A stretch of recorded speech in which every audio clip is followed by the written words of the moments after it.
Hello students, welcome to my YouTube channel maths idol. Myself doctor Kavita Gupta.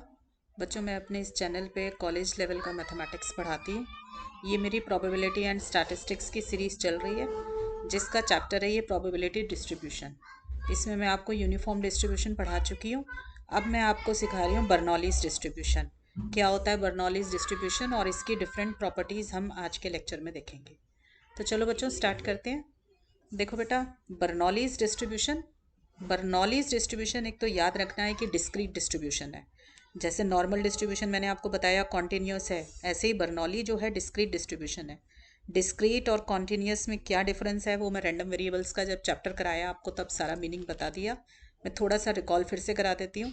जब discrete random variable होगा आपके पास, तो जो एक्स होगा that can take only the integer values, ठीक है ना, वो डेसिमल में वैल्यूज नहीं लेता।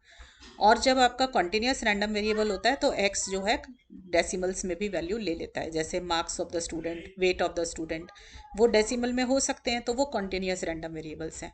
और डिस्क्रीट रैंडम वेरिएबल जहाँ पर वो इंटीजर वैल्यूज ले रहा है, 0 1 2 3 ऐसे वैल्यूज ले रहा है, तो डिस्क्रीट पॉइंट्स लेगा तो वो डिस्क्रीट रैंडम वेरिएबल है।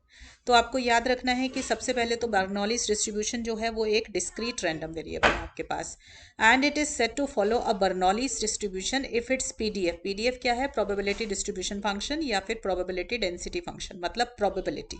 प्रोबेबिलिटी किससे मिलेगी? आपको ये बात याद होनी चाहिए कि मैंने आपको बोला था कि small F is use to denote PDF और capital F is use to denote CDF, यानी कि क्यूमुलेटिव डिस्ट्रीब्यूशन फंक्शन। तो मैंने स्मॉल एफ लिखा है, तो मैं प्रोबेबिलिटी निकालने का तरीका बता रही हूँ आपको कि बर्नौलीज डिस्ट्रीब्यूशन किस तरीके से आपको प्रोबेबिलिटी डिफाइन करता है।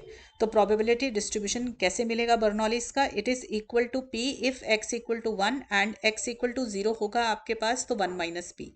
देखो बेटा, ये याद रखना कि बर्नौली के अंदर एक्स दो ही वैल्यूज लेता है, एक 0 और एक 1। अगर 1 होगा तो हमारी प्रोबेबिलिटी पी होगी, और 0 होगा तो हमारी प्रोबेबिलिटी 1 माइनस पी होगी। एक्चुअल में ये क्या है, जब भी किसी डिस्ट्रीब्यूशन को आप, कोई भी क्वेश्चन आपको दे रखा है, अगर आप उसको दो पार्ट्स में डिवाइड कर पाए कि या तो सक्सेस है या फेलियर है, तो हमारे पास दो ही वैल्यूज होंगे। फेलियर है तो एक्स 0 होगा, सक्सेस है तो एक्स की वैल्यू 1 हो जाएगी। अगर x इक्वल टू 1 होता है तो probability p means this p denotes the probability of success, ठीक है। और 1 माइनस पी क्या है? Probability of failure. तो ये अगर कभी भी क्वेश्चन में ऐसा लगे ना, फीलिंग आए कि भाई या तो सक्सेस है या फेलियर है, तो समझ लीजिए कि वो बर्नौली का क्वेश्चन है। और बर्नौलीज डिस्ट्रीब्यूशन के अंदर प्रोबेबिलिटी ऑफ सक्सेस के लिए p यूज करते हैं, और प्रोबेबिलिटी ऑफ फेलियर के लिए हमारा क्या आ जाएगा? 1 माइनस पी आ जाएगा। इसकी जगह पे मैं q भी लिख सकती हूँ, where q denotes the probability of failure, ठीक है। और फेलियर होगा तो x की वैल्यू 0 आ जाएगी। क्लियर? और आपको पता है कि प्रोबेबिलिटी है तो it can always lies between 0 and 1, और 0 और 1 भी वैल्यू हो सकती है। इसीलिए मैंने यहाँ पे लिखा p लाइन बिटवीन 0 एंड 1, और इक्वलिटी साइन भी लगा दिया क्योंकि p 0 भी हो सकता था।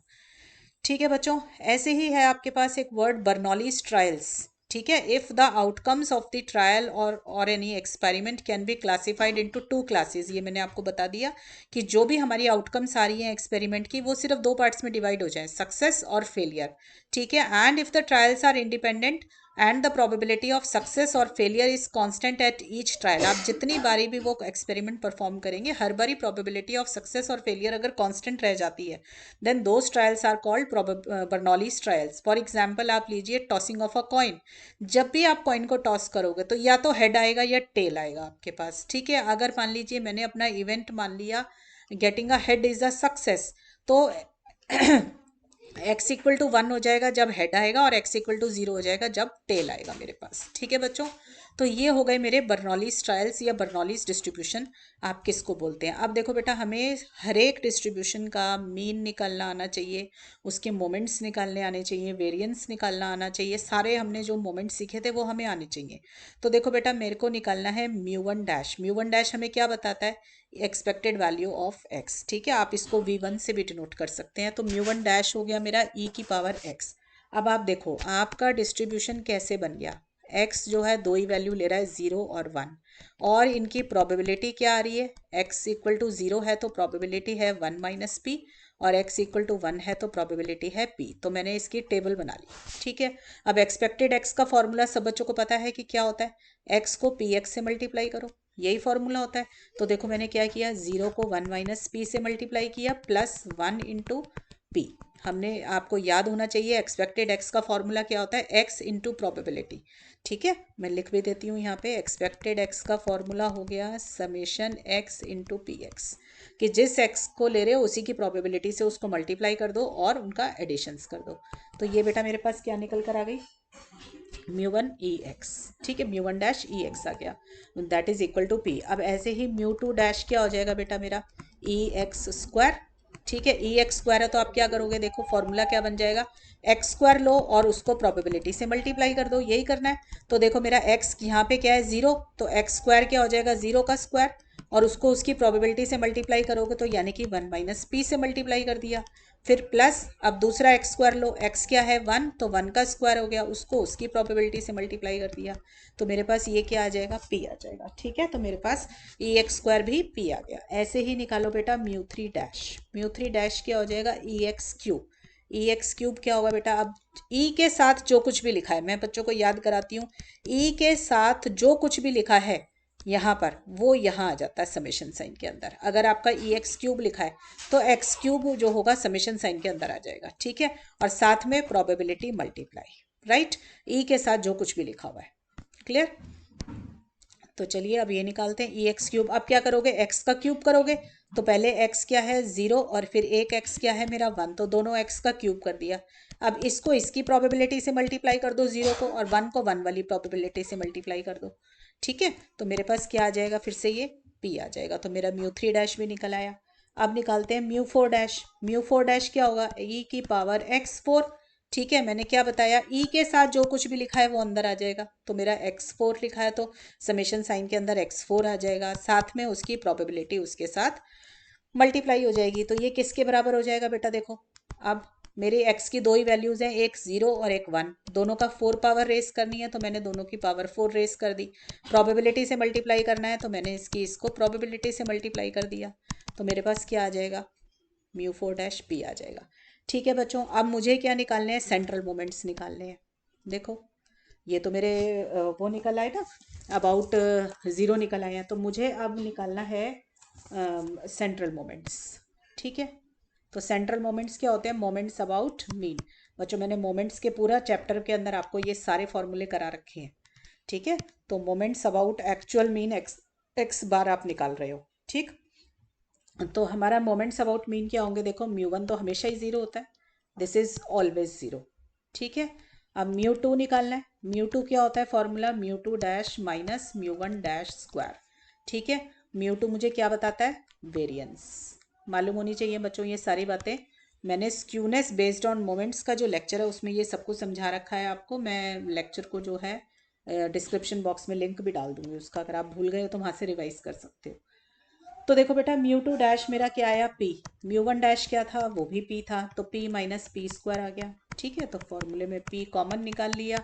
अब 1 माइनस पी की नोटेशन क्या है, क्यू, तो मैं पी क्यू भी लिख सकती हूँ। तो मुझे पता चला कि म्यू टू इक्वल टू मेरा पी क्यू आ गया। इसका मतलब जो वेरियंस है बर्नौलीज डिस्ट्रीब्यूशन का, variance of Bernoulli's distribution is p Q. तो स्टैंडर्ड डेविएशन क्या आ गई, रूट पी क्यू, क्योंकि standard deviation is under root of variance. Right बच्चों, तो ये म्यू टू आ गया। अब म्यू थ्री निकालते हैं। म्यू थ्री क्या होता है बेटा मेरा, mu three dash minus 3 mu two dash mu one dash plus 2 mu one dash Q. ठीक है, वैल्यू डालो, देखो म्यू थ्री डैश भी पी आया था, सारे हमारे अभी तक तो पी ही आए थे। ठीक है, तो मैंने जो ऊपर निकाले थे उनकी वैल्यूज डाल दी। तो ये बन गया p minus 3p square plus 2p cube. Clear, common निकालो बेटा, देखो p कॉमन निकाला। मैं इसकी पहले थोड़ी सी मिडल टर्म स्प्लिट कर दूं ताकि मेरे को क्वेश्चन सॉल्व करने में आसानी हो जाए। ठीक, मैंने ऐसे लिख दिया इसको। तो अब देखो पहले वाले में से p कॉमन निकाला तो ये आया, फिर मैंने माइनस 2p स्क्वायर कॉमन निकाला तो अंदर आ गया ये। क्लियर है, कॉमन निकाला है सिर्फ। अब देखो 1 माइनस पी को मैंने लिख दिया क्यू, फिर से मैंने 1 माइनस पी को लिख दिया क्यू। राइट, अब मैंने पी क्यू कॉमन निकाला तो मेरे पास आ गया 1 माइनस 2p। राइट, अब अगेन मैं 1 माइनस 2p है इसको लिख सकती हूँ, 2p को p plus p minus sign बाहर है तो इस तरीके से आ जाएगा आपके पास। अब 1 माइनस पी की जगह मैंने लिख दिया क्यू, ठीक है। 1 माइनस पी जो होता है वो क्यू होता है, उसका रिपीटेड यूज़ किया है मैंने। तो मेरे पास μ3 क्या निकल कर आ गया बच्चों, P Q Q minus P. This is third moment about mean, right. अब निकालेंगे सिमिलर तरीके से μ4। तो μ4 का फॉर्मूला क्या होता है बेटा, फॉर्मूले सबको याद होने चाहिए। μ4 माइनस दिस, ये सारे फॉर्मूले मैंने करा रखे हैं आपको स्क्यूनेस बेस्ड ऑन मोमेंट्स के चैप्टर में, राइट। भूल गए हो तो डिस्क्रिप्शन बॉक्स में जो डालूंगी वहां से कर लेना, ठीक है। तो μ4 डैश क्या है आपका p -4, μ3 डैश भी p था, μ1 डैश भी p था, ठीक है। सारी वैल्यूज p थी, राइट। तो ये मेरा बन गया p -4p स्क्वायर, ठीक, plus 6p cube minus 3p4, right. तो ये आ जाएगा p minus P square minus 3p square, ठीक है। फिर ये आ जाएगा 3p cube plus 3p cube, right, 3p4, clear. अब देखो इसमें p कॉमन निकाला, अंदर आया 1 माइनस पी, इसमें से मैंने माइनस 3p स्क्वायर कॉमन निकाल लिया दोनों टर्म्स में से, तो अंदर आ गया 1 माइनस पी।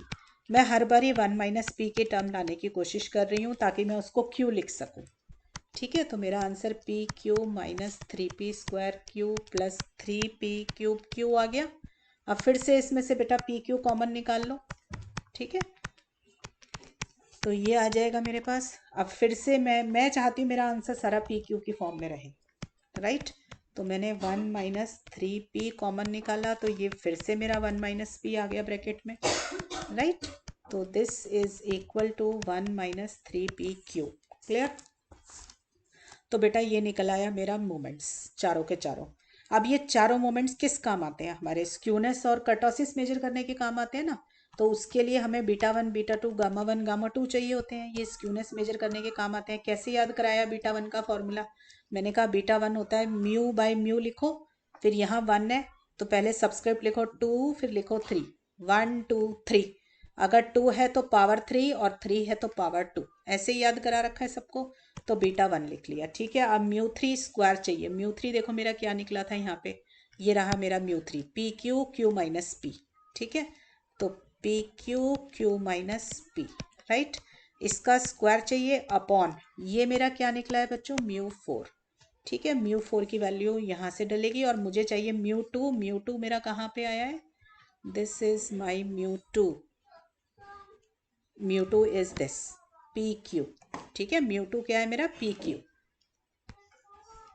तो μ2 की जगह मैंने डाला पी क्यू और इसका क्यूब चाहिए, ठीक है ना। तो ये बन गया। तो ये बेटा मैं थोड़ा सॉल्व कर देती हूँ, P square Q minus P whole square upon P cube Q cube, ठीक। तो ये आ जाएगा Q minus P whole square upon P Q. तो ये मेरा निकला बच्चों β1, ठीक है। So β1 gives the magnitude of skewness, तो इतनी स्क्यूनेस इसके अंदर होगी, राइट। अब β2 निकालते हैं। β2 किस काम आता है, कर्टोसिस मेजर करने के काम आता है। β2 का फॉर्मूला कैसे याद कराया, मैंने कहा इवन मोमेंट्स का इस्तेमाल होता है β2, क्योंकि 2 खुद एक इवन नंबर है, तो इसके मोमेंट्स याद करने का सबसे अच्छा तरीका है कि इसके अंदर इवन मोमेंट्स का इस्तेमाल है। अब इवन मोमेंट्स कौन कौन से हैं, 1 2 3 4 में 2 और 4 इवन होंगे ना। तो देखो कैसे याद रखना है, यहाँ पर पहले लिखो 2 इधर और 4 इधर। अब देखो 2 2 ज़ा 4 कर 2 2 ज़ा करूँगी तभी 4 आएगा ना। तो मैंने याद करा दिया था आपको कि μ2 स्क्वायर है, तभी हमारा μ2 स्क्वायर μ4 अपॉन μ2 स्क्वायर का फॉर्मूला याद हो जाएगा। अब μ4 की वैल्यू डालो बेटा। μ4 की वैल्यू आई है मेरी, ये हमने जो ऊपर निकाली थी, और μ2 की वैल्यू मेरी पी क्यू थी, उसका स्क्वायर है तो मेरा हो गया पी स्क्वायर क्यू स्क्वायर। तो यहाँ से इसको सॉल्व किया तो बेटा ये सिंप्लीफाई किया तो ये आ गया मेरे पास। तो इसको मैं 1 बाई पी क्यू माइनस 3 भी लिख सकती हूँ, राइट। अब देखो फिर उसके बाद हम क्या निकालते हैं, γ1। γ1 क्या होता है, under root of β1। Under root of β1 लिया तो मेरे पास ये फॉर्मूला आ गया, क्योंकि मैंने β1 ऊपर निकाल रखा था। और γ2 मेरे पास क्या निकल आया, β2 माइनस 3। तो β2 माइनस 3 किया तो मेरे पास आ गया 1 बाई दिस वन, तो ये बन गया 1 by P Q minus 6। Clear है बच्चों। So this is all about skewness के और कर्टोसिस ऑफ बर्नौलीज डिस्ट्रीब्यूशन। आप मोमेंट्स की हेल्प से स्क्यूनेस और कर्टोसिस पे कमेंट करते हैं। सो आपके पास देखो, अब क्वेश्चन अगर आ जाता है तो पी और क्यू की वैल्यू आपके पास होगी, वो वैल्यू इसमें डाल देना। अगर आपका गामा टू जो है ग्रेटर देन जीरो आ जाएगा तो आप क्या लिखेंगे कि लेप्टोकर्टिक है, लेस देन जीरो आ जाएगा तो लिख देंगे प्लेटिकर्टिक है, इक्वल टू जीरो आ जाएगा तो लिख देंगे मीजोकर्टिक है। राइट, तो मैंने आपको फॉर्मूले बना के दे दिए बर्नौलीज डिस्ट्रीब्यूशन के। Now you just need to substitute the values of P and Q in these constants beta one beta two gamma two, इन सब में वैल्यूज डालो पी और क्यू की। फिर जो आंसर आता है उसके अकॉर्डिंगली कमेंट कीजिए कि स्क्यूनेस पॉजिटिव है, नेगेटिव है, कर्टोसिस कौन से वाला है। ठीक है बच्चों, इसकी एक और प्रॉपर्टी होती है बेटा मोमेंट जनरेटिंग फंक्शन। आपको मोमेंट जनरेटिंग फंक्शन हर एक का निकालना आना चाहिए, हर डिस्ट्रीब्यूशन का। ठीक है, तो इसका मोमेंट जनरेटिंग फंक्शन, इसको शॉर्ट में बोल देते हैं MGF। देखो, मोमेंट जनरेटिंग फंक्शन मतलब ये वो फंक्शन है जो मोमेंट्स को जनरेट करके देता है हमारे को। ठीक है, तो इसको हम कैसे, इसका फॉर्मूला क्या सिखाया है आपको, MXT। M means moment, X means random variable X जिसका मोमेंट आप निकाल रहे हैं, और इसका फॉर्मूला होता है एक्सपेक्टेड वैल्यू ऑफ ETX। ये लर्न करने हैं सबको फॉर्मूले। ठीक है, ये इसका फॉर्मूला है एक्सपेक्टेड वैल्यू ऑफ ETX। अब इसको कैसे निकालेंगे, देखो मैंने बताया एक्सपेक्टेशन E के साथ जो कुछ भी लिखा है वो समेशन साइन में आ जाएगा। ठीक है, अगर डिस्क्रीट रैंडम वेरिएबल है तो E के साथ जो लिखा है वो समेशन में आएगा। अगर कंटिन्यूअस रैंडम वेरिएबल है तो E के साथ जो कुछ भी लिखा है वो इंटीग्रेशन के साइन के अंदर आएगा, साथ में प्रोबेबिलिटी मल्टीप्लाई हो जाती है, यही होता है। तो हमारे पास क्या आ जाएगा, देखो ETX चाहिए, तो अब हो यहाँ पे अंदर जब जाता है तो रैंडम वेरिएबल छोटा कर दो X। ठीक है, तो ETX हमारा एक बारी जीरो है तो मैंने जीरो लिखा, और जीरो वाले की प्रोबेबिलिटी कितनी थी, जीरो। ठीक है ना, और ETX की एक वैल्यू क्या है, 1, तो उसके साथ में P1 मैं पहले लिख देती हूँ फॉर्मूला, फिर डाल दूंगी वैल्यू। तो ET0 हो गया जीरो, P0 था हमारा जीरो, ET1 हो गया T, और P1 मेरा था P। तो मेरा क्या आ गया मोमेंट जनरेटिंग फंक्शन, PET। ठीक है, एक सेकेंड, ये ज़ीरो नहीं थी प्रोबेबिलिटी, ज़ीरो प्रोबेबिलिटी नहीं थी, 1 माइनस पी थी प्रोबेबिलिटी। ठीक है ना, ये आ गया क्लियर। मैं दोबारा से रिकॉल करा देती हूँ। देखो इधर x की वैल्यू 0 थी और 1 थी, तो इसकी प्रोबेबिलिटी क्या थी, इसकी प्रोबेबिलिटी 1 माइनस पी थी और इसकी प्रोबेबिलिटी p थी। ठीक है, तो मुझे जब ETX चाहिए तो मैंने x की वैल्यू 0 डाली और साथ में उसकी प्रोबेबिलिटी डाली। ठीक है, तो मेरे पास ये आ गया, 1 माइनस पी को मैं लिख सकती हूँ q, और e की पावर 0 कितना होता है, 1। ठीक है, तो मेरा मोमेंट जनरेटिंग फंक्शन क्या निकल आया, q plus PET। So this is my MGF of binomial distribution, right? अब मैं आपको ये भी सिखा रखा है कि मोमेंट जनरेटिंग फंक्शन अगर हमें मिल जाए तो हम आराम से म्यू1 डैश म्यू2 डैश उसकी हेल्प से भी निकाल सकते हैं। कैसे, दोबारा से सुन लेंगे सारे बच्चे बात, कि if you find moment generating function then we can find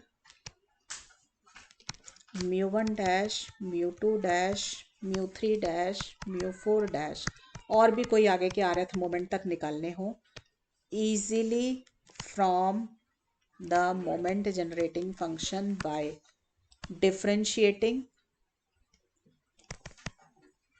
the MGF and putting t equal to 0। क्या मीनिंग है इसका, देखो मेरा MXT मोमेंट जनरेटिंग फंक्शन ऊपर क्या निकला है, Q प्लस PET ये निकला है। इसका फर्स्ट डेरिवेटिव लो, करो इसको differentiate with respect to t। हमने इसको with respect to t differentiate किया तो क्या आया, PET यही आ जाएगा, क्योंकि Q का डिफरेंशिएशन 0, P कांस्टेंट की तरह रह जाएगा, ET का डिफरेंशिएशन ET।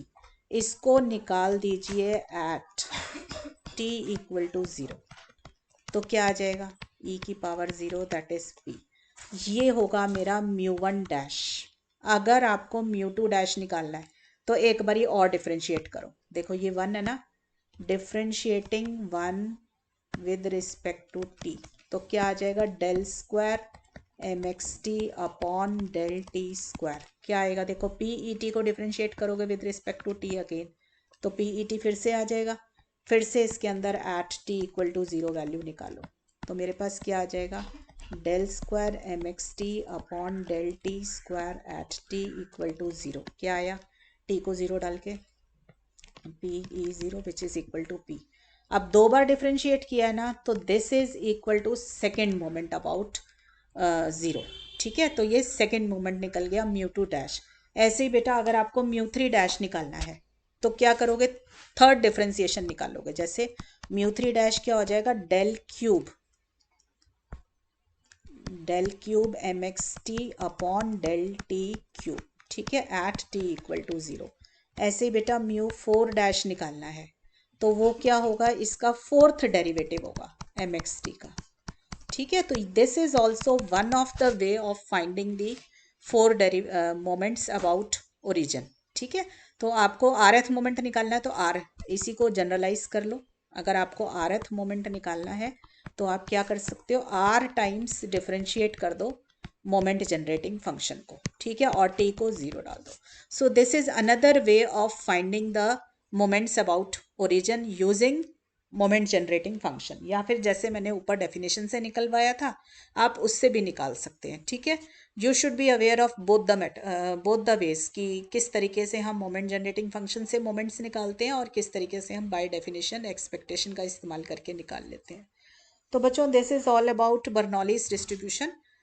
बर्नौलीज डिस्ट्रीब्यूशन को ही थोड़ा सा n टाइम्स अगर आप एक्सपेरिमेंट को परफॉर्म कर देते हैं तो वो बन जाता है बाइनोमियल डिस्ट्रीब्यूशन। इसके बाद बच्चों आपको नेक्स्ट लेक्चर में मैं बाइनोमियल डिस्ट्रीब्यूशन बताऊंगी। बाइनोमियल डिस्ट्रीब्यूशन एक लेक्चर में नहीं खत्म होगा बेटा, पहले एक लेक्चर के अंदर आपको उसकी सारी प्रॉपर्टीज, यही सब जैसे आपने यहाँ पे स्क्यूनेस और कर्टोसिस के फॉर्मूले और मोमेंट्स के फॉर्मूले बनाए हैं, पहले वो सिखाऊंगी, फिर उससे रिलेटेड क्वेश्चंस आपको बाइनोमियल के कराऊंगी। ठीक है बच्चों, टिल देन बच्चों पढ़ाई करते रहें। All the best.